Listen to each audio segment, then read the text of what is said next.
In a previous video, we took a look at nParicles and we created a smoke effect. Now, you'll remember that when we're working with nParticles, we're looking at three different types of nodes. By creating an nParticle system here in Maya, in this scene, I have three separate nodes found here: an emitter, an nParticle, and a nucleus.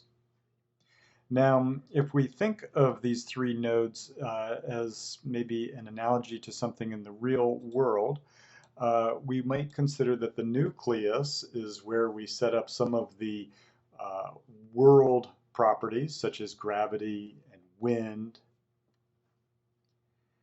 The emitter is kind of like the sprinkler system, where you've got the sprinkler or the nozzle on a hose, for example, and through that nozzle on the hose, we can control the amount of water and the force with which that water comes out of the hose. And then you can think of the nParticle in the sense of a water hose and a nozzle as being the water that comes out of the emitter. So the nucleus, you're setting some of the world properties. The emitter, you're setting some of the properties on how the particles are emitted.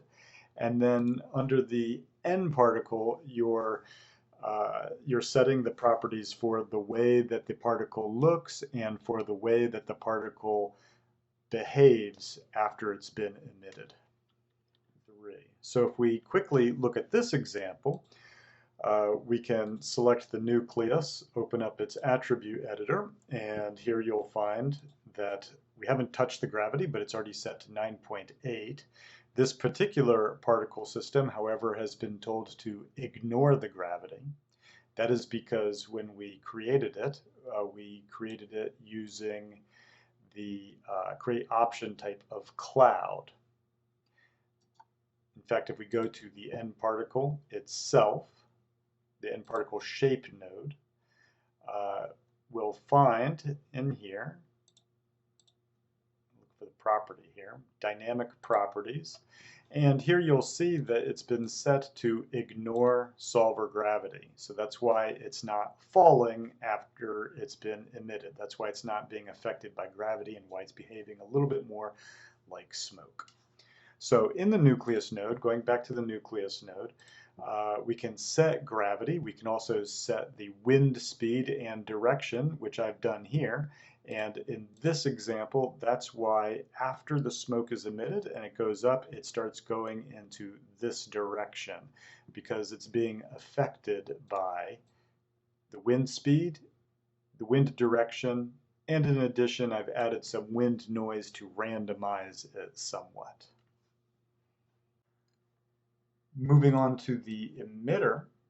The emitter for this particle system, if we select that, go to the attribute editor, you'll notice that we've got a number of different properties here set that will affect the way that the particles are emitted out. In this case, we have a directional, which is why they're being emitted in a direction rather than in all directions. We've also set it to, in this case, 100 particles per second, which just so happens to be the default value that's typically applied to a particle system. We've also set it to be emitted in the direction Y, which is why it's going up. And we've set a spread to it so that it's not going in a single direction, but more fanning out, a bit cone-like when it comes out from the emitter. I've set the speed to 3, so that sets how fast the particles are coming out of the emitter. These are all settings for the emitter. And then finally, moving on to the nParticle node here. If we select that and go to its attribute editor, remember that here we can set the properties that determine how the particle system behaves once these particles have been emitted, and we can also define the look of these particles. So if we quickly take a look at the settings that I have here, You'll notice that I've given it a lifespan of about 5 seconds with some randomization of 1 second into the mix there. The particle size has been determined here with the radius. But I've also applied a ramp to it so that these particles get bigger over time. I changed the radius scale input to normalized age to map it better to this, this ramp here, or radius scale here, so that it, again, so that it's mapped to the lifespan of this particle system. And if we go on to shading, you'll notice that it's set to cloud, giving us this more cloud-like or smoke-like particle. That is because that is what we set it to when we initially created this particle. Of course, we could come in here and change this if we wanted to other types of particle systems, but for this particular case, the cloud works best. Here I've set the opacity and mapped it also to normalized age. This is why if we open up this ramp here, you'll see that it is emitted and it's very transparent, and then over time it becomes more and more opaque, and then it gradually becomes more and more transparent again until it disappears. I've also used a ramp to set its color, as we can see here, and this has also been mapped. This ramp here has also been mapped to normalized age, meaning that over its lifespan it starts out as this light gray, and then gradually as the particle gets older it gets darker until it finally disappears, both because it becomes entirely transparent and because at the top we set a lifespan for it. So now that we've taken a quick look at this smoke particle system here, which is more or less like the one that I demonstrated in an earlier video, although I quickly created this one now for this example, but again, it should be more or less similar to what I had done in a previous video. We're going to create another particle system. This time we're going to create something that will be more like fire. And the creation of it is going to be very, very similar to how we create this smoke system here. But there will be some key differences, and I think that it's worth looking at these key differences because it's going to help you think about how to create particle systems based on the behavior that you desire. So let's get started. Okay, so I'm going to pause this smoke effect right now. We'll just pause it and bring our timeline back to the beginning. And I'm going to go to nParicles. We're going to keep our create option on cloud because the initial behavior that we're going to want for our fire is going to be similar to the smoke. In other words, we don't want it to be affected by gravity. We don't want it to fall to the ground, right? So we'll keep that as cloud. Also, cloud as a visual will be better, let's say, for fire than balls or point. So we'll keep it on cloud. And then we'll come over here and we'll go ahead and create our emitter. And we'll go ahead and play. And here you can see that we now have two particle systems. What's interesting is that they're interacting with one another.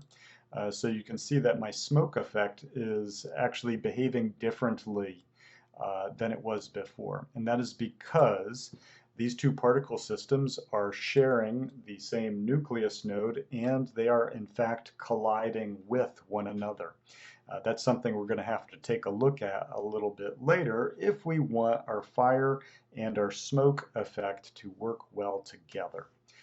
But for the time being, I'm going to take this emitter, the new emitter that I created, and I'm simply going to move it off to the side here. Rewind and we'll play. And here's what we have.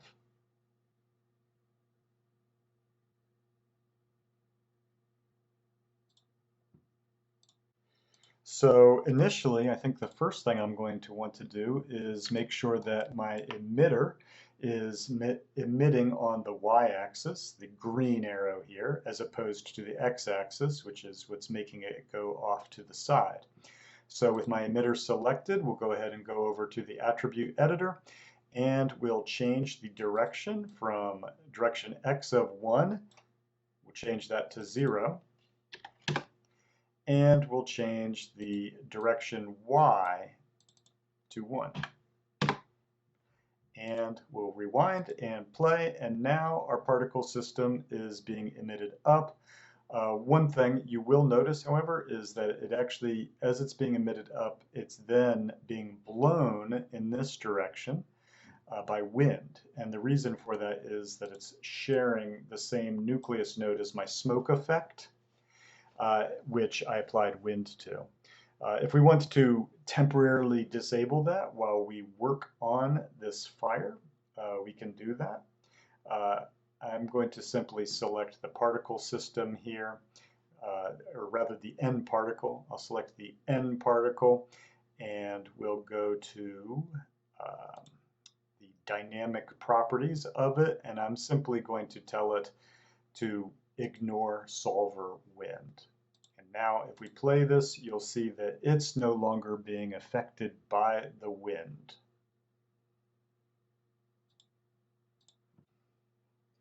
So right now, I have the smoke being emitted at 100 particles per second, and it's set to a speed of 3 with a direction y of 1.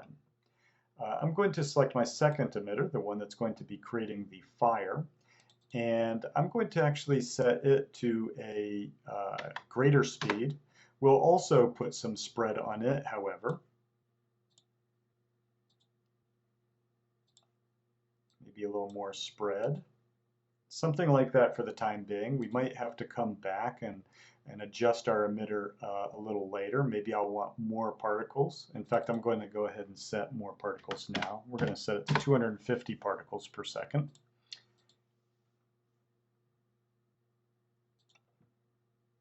And we'll now go to the N particle itself and start working with its look and behavior so that we can make it look more like fire.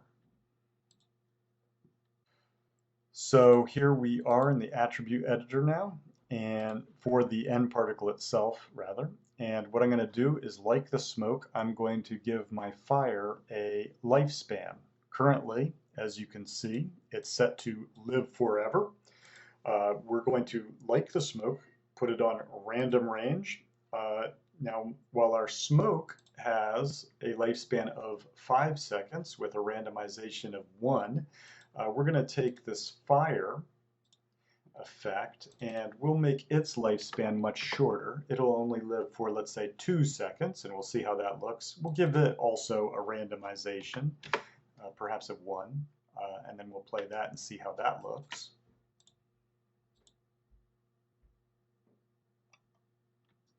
And I think even a lifespan of 2 seconds is too much, at least for the speed that these particles are being emitted.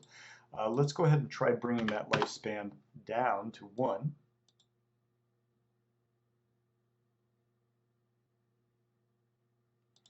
And we'll add a different randomization to it. It's nice to have a little bit of randomization just so that they don't all die at exactly the same time after they've been emitted. Provides a little bit of randomness, a little bit of variation in it that I think will be appropriate for something like smoke or fire. This is good for the time being. We'll probably come back and maybe adjust the lifespan a little bit more a little bit later. So as you can see here with the smoke, what it's doing is getting smaller, it's getting larger over time. It's also getting more transparent over time as it dissipates, but the smoke, we have it getting bigger and bigger and bigger over time. We're going to do something a little different with the fire, however.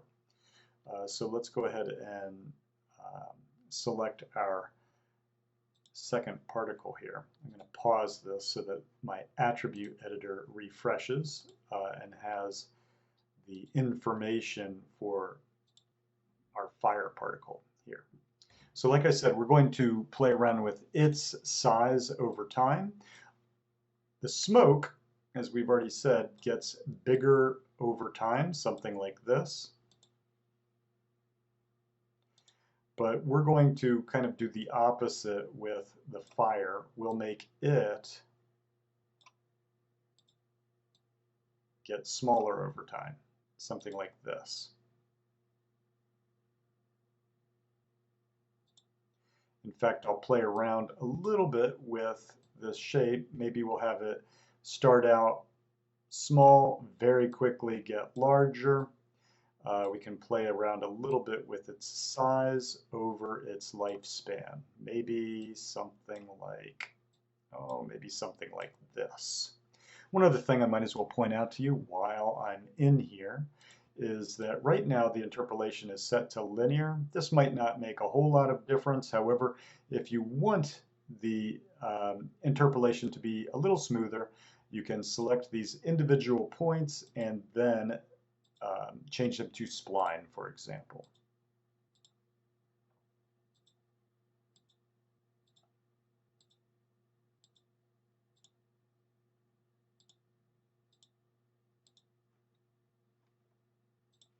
So here is what we have so far.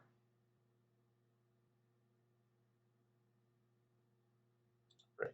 Now working with these nParicles is very much an iterative process. You change values, you see how it looks, and then you make adjustments accordingly. And there's a lot of going back and forth with these different properties of lifespan, particle size, radius scale over its lifespan.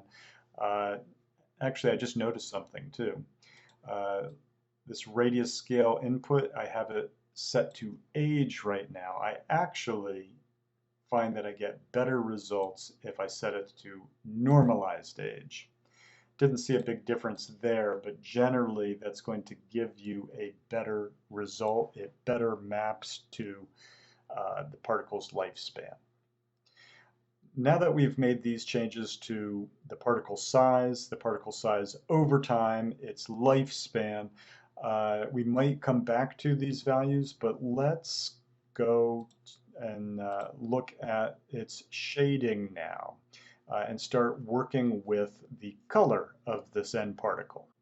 Now, under its shading, we're going to keep this as cloud. I think that's going to give us the best results for creating fire for this particular fire effect. You will notice that we can change its opacity. This is something that we can, increase or decrease, but we can also adjust that here under the opacity scale. I might change this later, but I'm going to go ahead and give it an opacity, overall opacity of 0.5, so it will have some transparency to it. But I'm also going to adjust its transparency over its lifespan as well. So I'm going to change this opacity scale input from age to normalized age, and then I'll open up the scale here, the opacity scale. And for this, let's go ahead and we'll bring down its opacity at the very beginning of this. Maybe we have it be fairly transparent in the beginning. Have it move more towards greater opaqueness. And then we'll bring that back down towards the end of its lifespan. Maybe something like this. Again, this is an example of one of those things where you can play around with the scale that you create, and then you may need to go back and adjust accordingly. But let's go ahead and play our effect and see how it's looking. And there is what we have so far. So now we'll go on to changing the color of our fire. And as you can see, we have color here. Once again, we have another scale where we can apply, or a ramp in this case, we can apply a ramp to the color, and we can do it over its age or its normalized age once again. We're going to do the color a little bit differently than using this channel actually, but let's go ahead and just take a quick look at it just so you can see what's happening here. I'll go ahead and create a couple different color swatches and we'll just try them out real quick. Let me pause this so that you can see what I'm doing here. Go ahead and make a color ramp that has all the hues in it. Something like this.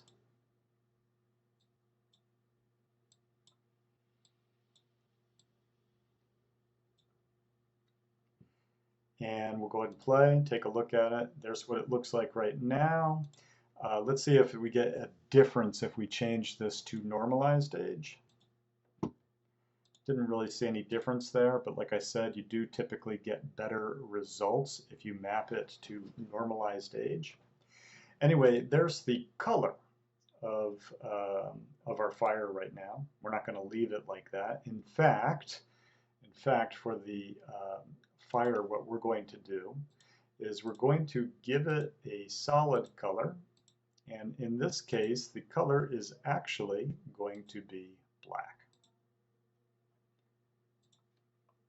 So now we're not seeing really anything, but that's mainly because our background is black as well. So why did I make the color black? Well, the reason why is because we're actually, for this fire effect, going to get the color for it through its incandescence property.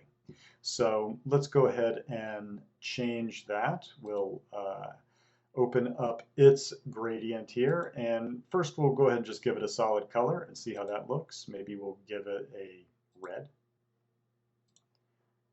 Go ahead and play this.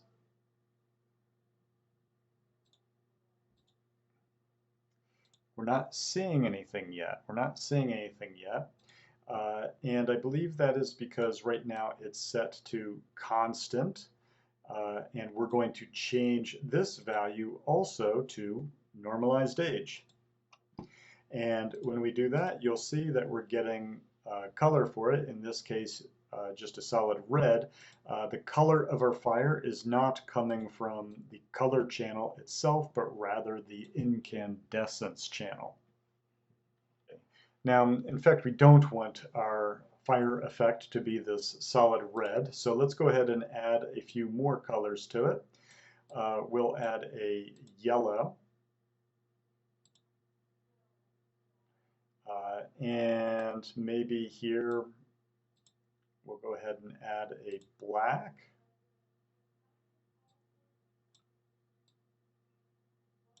And maybe at the beginning I'll add something more along the lines of a blue.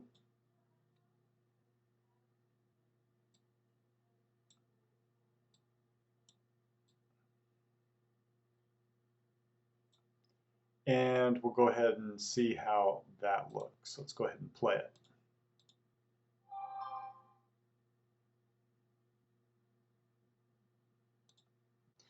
So now that we've set some of the colors for our fire, I'm going to open up the ramp once again. I'm simply going to change the interpolation from linear to smooth for these.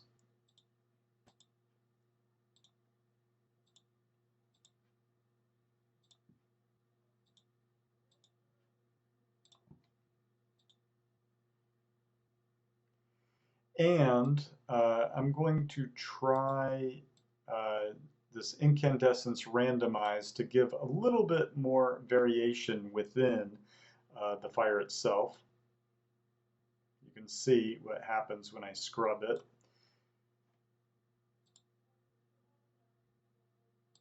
It's taking all the colors from my ramp here and randomizing them somewhat. I don't think we want them fully randomized, but a little randomization I think will be good for this fire effect.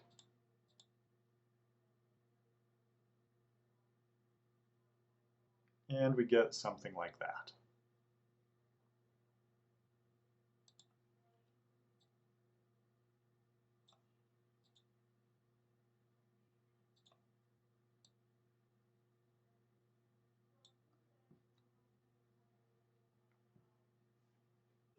So I did spend a couple moments off camera adjusting, making minor adjustments to a couple things on my fire effect here.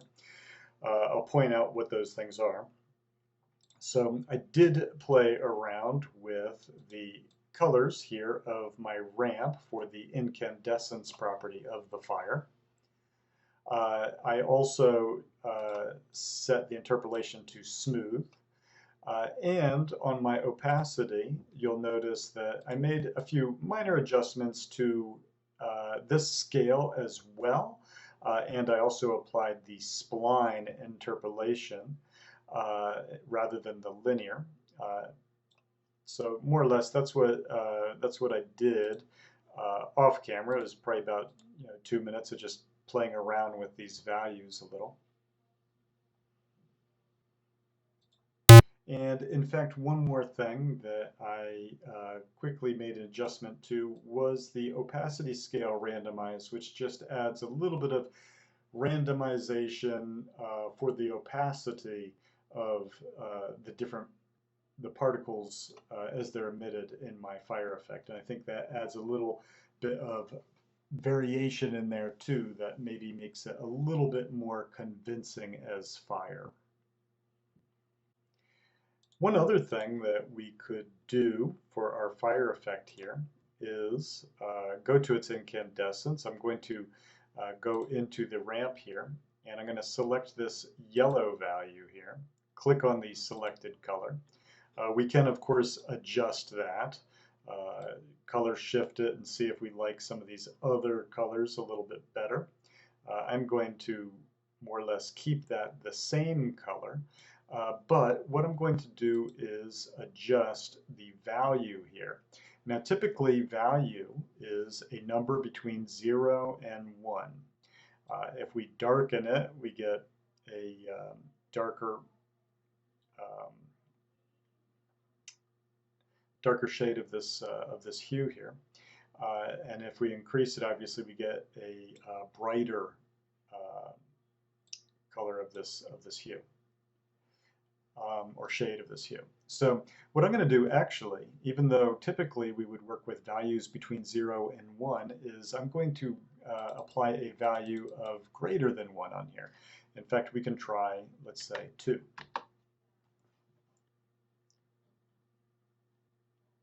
And you can see the effect that that had on it. I think it makes it feel a little bit hotter, a little brighter, a little bit more fire-like.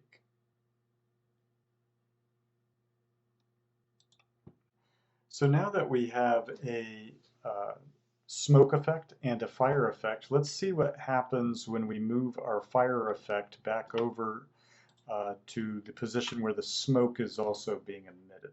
So I'm going to select the emitter for the fire, go to my channel box, and I'll simply set it back to 0, so it's set back to the origin of my 3D world space. And if we hit apply, you'll see that we don't exactly get the effect we want. And the reason why is that the fire and the smoke are actually colliding with one another. They're pushing one another away.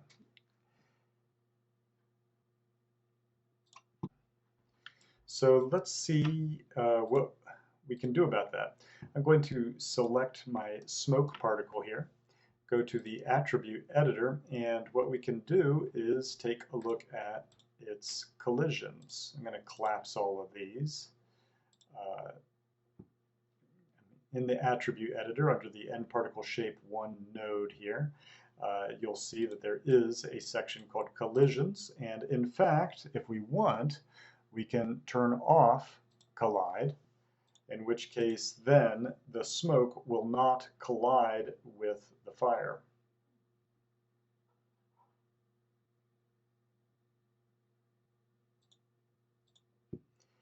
Now, if we turn it back on, you'll notice that there's also this collide strength value, which if we bring it all the way down, more or less it'll do the same thing. It'll turn off collision. However, if we even have a very small value on it, we still find that they collide.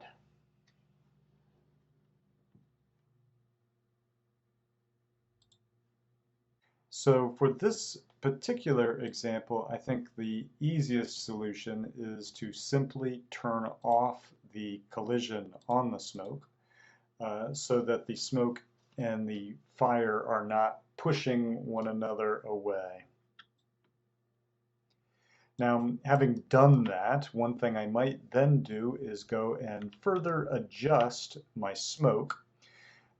In this case, what I'm going to do is go to its shading properties, opacity scale, and I'm simply going to make it transparent for longer. I'll shift over these points here so that the smoke will be transparent for a greater, for more of its lifespan here.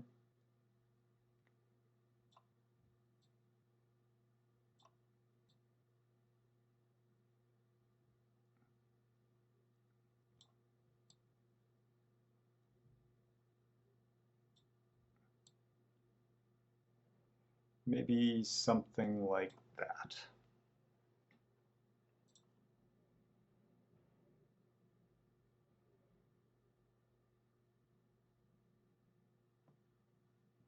So I did make a few minor adjustments, nothing major really, just to tweak and refine my smoke and my fire.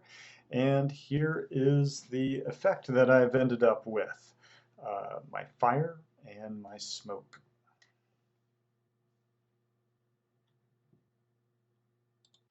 Now, before wrapping up this video, I'm going to show you one more thing, and that is another type of emitter that might give you good results when creating something like fire.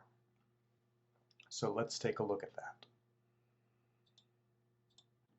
So currently we're using a directional emitter for our fire. And I'm going to select my emitter, emitter 2. Here you can see the emitter type, and it's set to directional, with our 250 particles per second being emitted, and they're being emitted on the direction Y1. Just quickly to show you what happens if we make that -1, well, then the fire is going to emit downwards. Okay, so that's kind of how that directional works. I'll set it back to 1. So it goes +1 on the y-axis. We have some spread set to it. We have a speed of 5. Now we could add speed random. Actually, I forgot to play around a little bit with that property as I was making this. But that could also give us a little bit more variation in our fire, perhaps. Let's see what happens if I play this and scrub my speed random.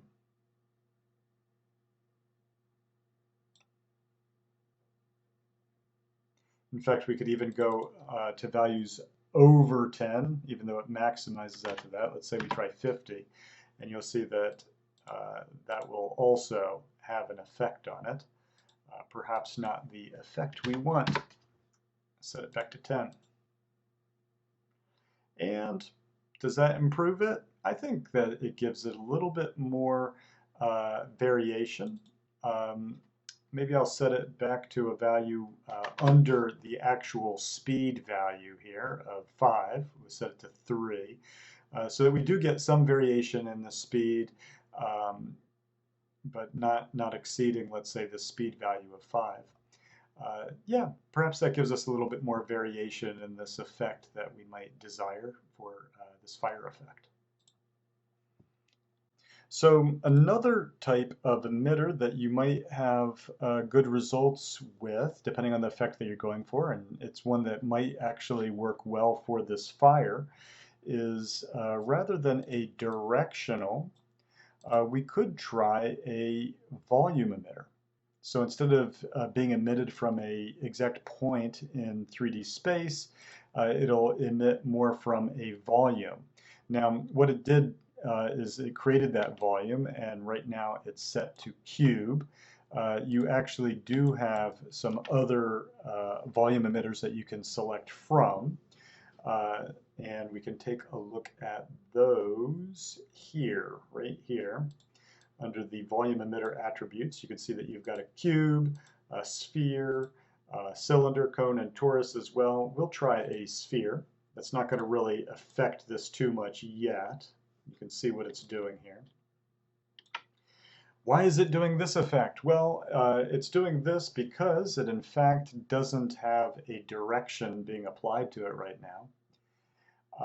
We've lost that speed attribute here. You can see that it's grayed out, the one that we had set for our directional. But we're going to be able to affect the direction of this fire effect a different way than setting the direction value here. Let's take a look at what we can do. So I'm going to go to the volume speed attributes. Okay. And I'm going to adjust this property here, the along axis. You'll see that if I go to a negative value, it goes down. If I go to a positive value, it goes up. In fact, I think that might be set according to our direction attributes, just like the direction attribute. Let's see if I change that to 1, if that affects anything. Doesn't appear to affect that actually.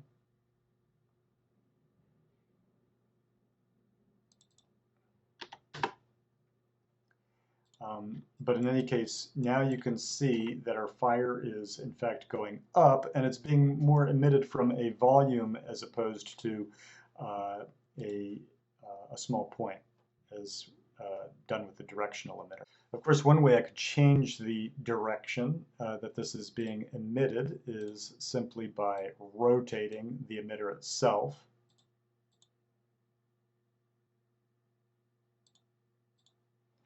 I'm going to rotate it back so that it is doing our effect up on the y-axis. The other thing to take note of is that you can scale this volume emitter. So if I scale it bigger, we'll get this, in which case we would need to increase the particles per second, perhaps, to get it to look denser. But we can also scale it, of course, down.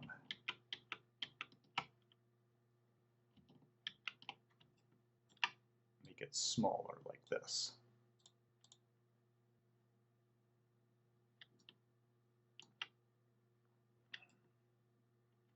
So that's another option for you concerning emitters when creating your effects and for creating something like a fire effect like we have here. We'll try one more thing before we wrap up this video. One more thing that might be fun to add to this fire and smoke effect that we have happening here, and that is to add the occasional spark. Sometimes if you have a campfire and there's some moisture in, let's say, the wood, sometimes it'll pop and maybe a spark comes flying out. So to do this, we'll go ahead and create a third emitter in our scene. Once again, I'll go to the nParicles. I am going to change my create options. This time it is a spark, so I really don't want it to behave like a cloud. This time I actually want gravity to affect it. So I'm going to, for the time being, change it to point. And we'll go ahead and create another emitter, so that we can see what's happening right now. I'm going to move the emitter out here, and we'll go ahead and play it. And it doesn't appear to be doing anything. Let me try that again. I'm going to delete this emitter and particle system. And with my animation currently paused or stopped and at frame 1 here, we'll try that again. We'll go to nParicles, create emitter, move it over here and play. And here it is. Here are our particles being emitted. This is the beginning of our Spark particle system that we're going to create. So I think the first thing I'll do is we'll keep it directional for the time being, and we'll change the direction to 1 so that in fact it will shoot them upwards on the y-axis like this, except that gravity's taking over. So let's increase the speed so that they come out a little more forcefully. We don't want probably this many sparks, so I'm going to actually, you know what, we'll keep it on that for now. We'll bring down the rate per second a little bit later, but for the time being, we're going to keep it on 100.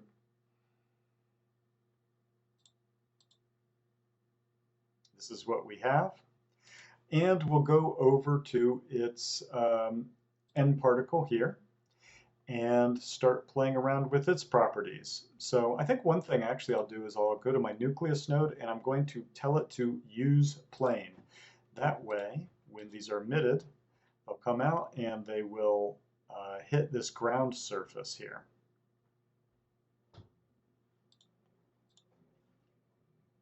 Another thing I'll do is once again go back to my emitter, and currently they're being emitted on the direction Y, but I didn't add any spread to it, so they're going more or less straight up. We'll just add some spread, take a look at what that looks like. So now we have them going in some different directions here.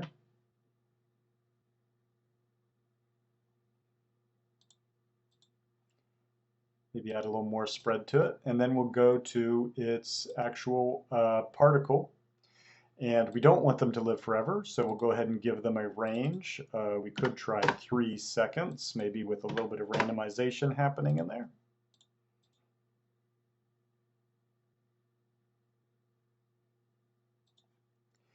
And now that we've done that, we're going to, because these are points right now, I don't think that radius really has any effect on the actual particle itself. So radius size, radius scale isn't going to really do much for us right now.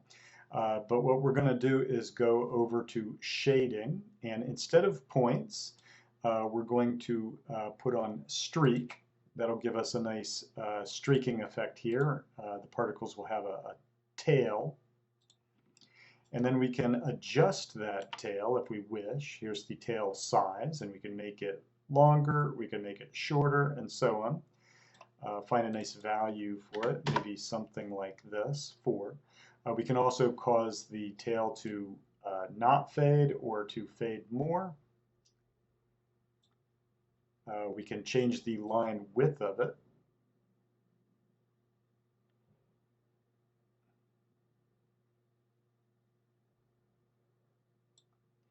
And of course, we can come in here then and adjust its color properties.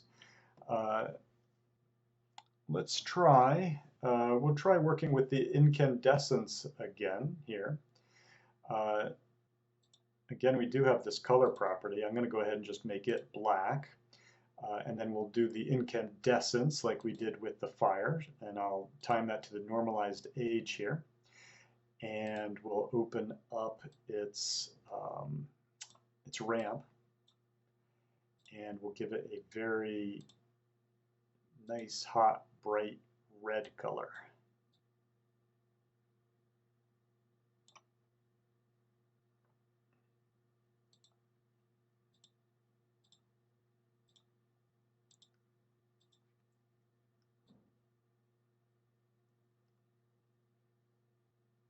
Perhaps something like that. Let's play it and see what we've got.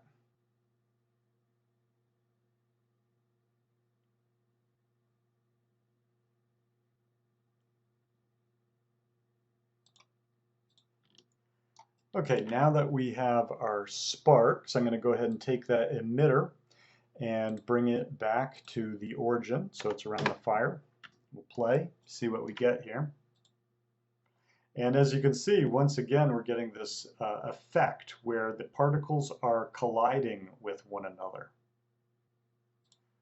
So once again, I'm going to select my particle, go to the attribute editor, to collision,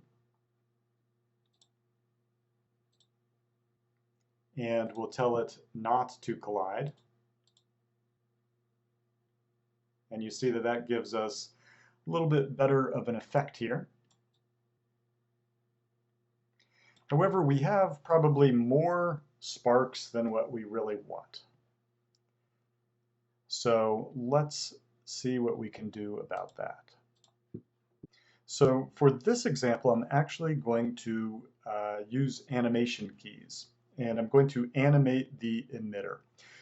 Here's what I'd like you to see, is that currently we have our rates per second at 100, so it's emitting 100 particles per second. Let's see what happens if I set that to 0, obviously, and then I play it, then we're not getting any sparks at all. Okay. Now, if I wanted it to start emitting on frame 80 or so, let's say, then I could key it there. I'll set a key. It's currently set to 0, and in fact, we'll turn it up over the span of 20 frames. I'm going to shorten my timeline so that this is a little easier to work with here. So maybe over the span of 10 frames, we'll say it'll go up to 100 particles per second. We'll set a key on that. And then over another 10 frames, we'll bring it back down to 0. And let's see how that looks. So now if I play this, no sparks. Suddenly it creates some sparks, and then they stop. Okay. So we're going to use that method of animating to get the occasional spark coming out of our fire. I'm going to cut this animation here, and we'll just start putting in here randomly some, let's say we'll start putting some keys in here where I'll set the first value to 0, no particles. Maybe on frame 30, we'll go ahead and put it on 100. I'm not sure how that's going to look, but we'll see. I'm going to go just randomly over to various parts in here, frame 73. I'm not going to really be all that concerned about my timing right now. Just trying to make something a bit random here. I'm just constantly turning this on and off in case you're wondering what I'm doing. Turning it on, turning it off, bringing the rates per second down over the course of this animation here.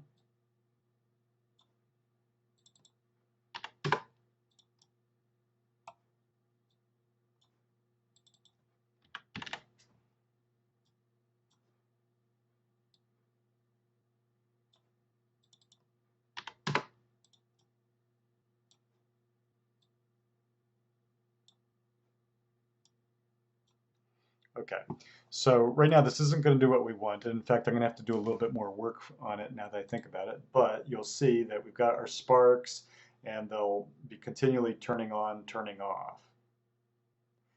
What I'm going to do is I'm going to go to my graph editor here and look at the animation here. Here's my animation. I'm going to set these keys to stepped keys. That way they're either on or they're off.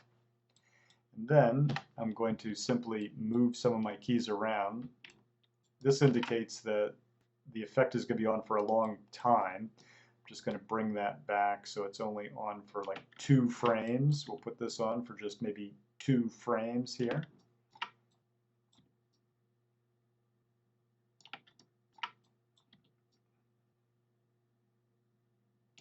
So this will be just the occasional brief burst of sparks. Let's see what we have here.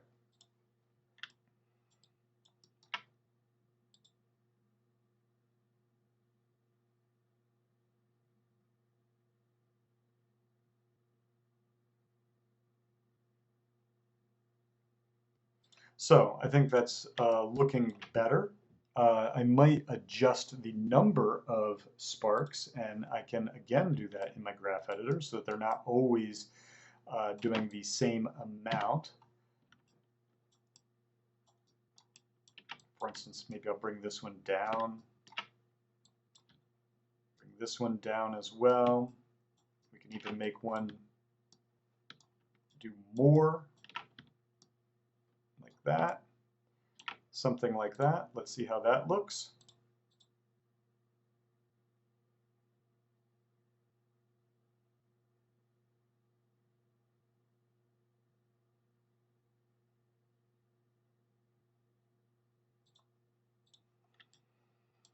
And that's looking better. I think a couple things I might try to do though is change the size of the spark as well as work on the opacity of it so that it looks a little bit nicer. I'm going to spend just a couple moments doing that, and then I'll get back to you and show you and talk to you about what I.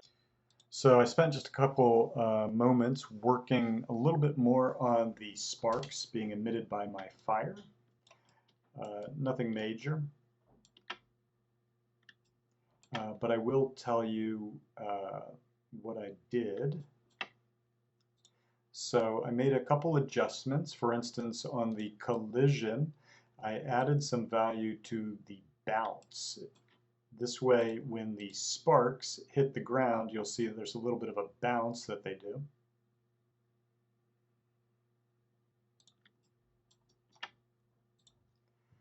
In the shading, I did do a little bit more adjustment on the tail, adjusting the size of it, as well as the width. And I played a little bit more around with the opacity so that it's transparent in the beginning. That way, when it's emitted from here, it's transparent. Then maybe, oh, I don't know, maybe around here where my mouse is, maybe it starts to become visible. I thought that looked a little better.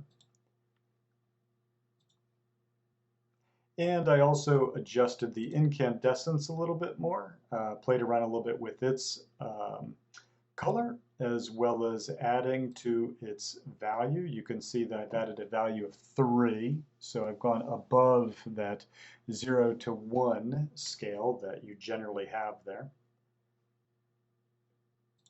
Anyway, more or less that's what I did to, I think I also played a little bit more around with the animation of the emitter.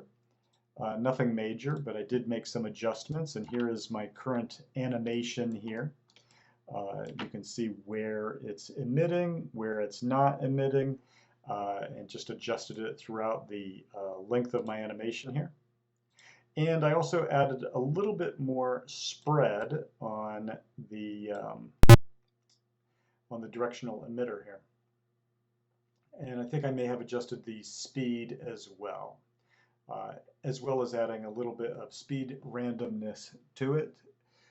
Those are the things I did to adjust the sparks just a little bit more beyond what I showed you earlier in this video. Anyway, I hope that this video is helpful for you, and that it helps you to make fire and smoke and sparks and all sorts of other kinds of effects. I'll see you next time.